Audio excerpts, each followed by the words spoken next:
মোবাইলে যে নর্তকী দেখো, নারী দেখো, ও তোমার মা, ও তোমার বোন,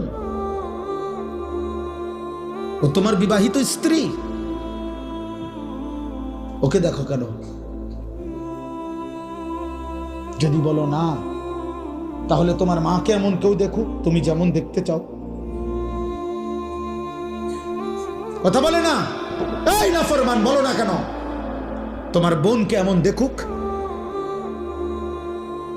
তোমার স্ত্রীকে এমন দেখুক, বলো।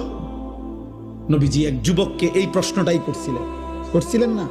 নবীর জামানায় এক যুবক বলছিল, ইয়া রাসূলুল্লাহ, আমি জিনা করতে চাই, ইযান লি বিজিনা, আমারে জিনার অনুমতি দেন। নবীজি তখন তাকে 5টা প্রশ্ন করছে, 5টা। বলছে, যুবক বলো তো, তুমি কি চাও তোমার মায়ের সাথে কেউ জিনা করুক? যুবক বলছে, লা, না। তোমার মেয়ের সাথে কেউ জিনা করুক? লা, না। তোমার বোনের সাথে কেউ জিনা করুক? লা, না। তোমার ফুফুর সাথে কেউ জিনা করুক? লা, না। তোমার খালার সাথে কেউ জিনা করুক? লা ইয়া রাসূলুল্লাহ, না নবী, আমি এটা চাই না, আমি এটা মানি না নবী।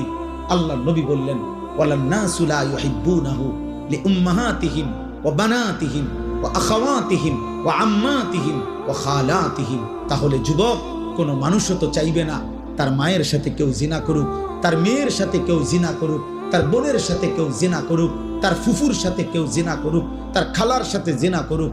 তাহলে যুবক, তুমি যেই নারীর সাথে হারাম সম্পর্ক করতে চাও, সেও তো কারো মা, কারো বোন, কারো কন্যা, কারো ফুফু, কারো খালা। তুমি যেটা চাচ্ছ না নিজের জন্য, সেটা তুমি অন্যের জন্য। তারা মানবে কিভাবে?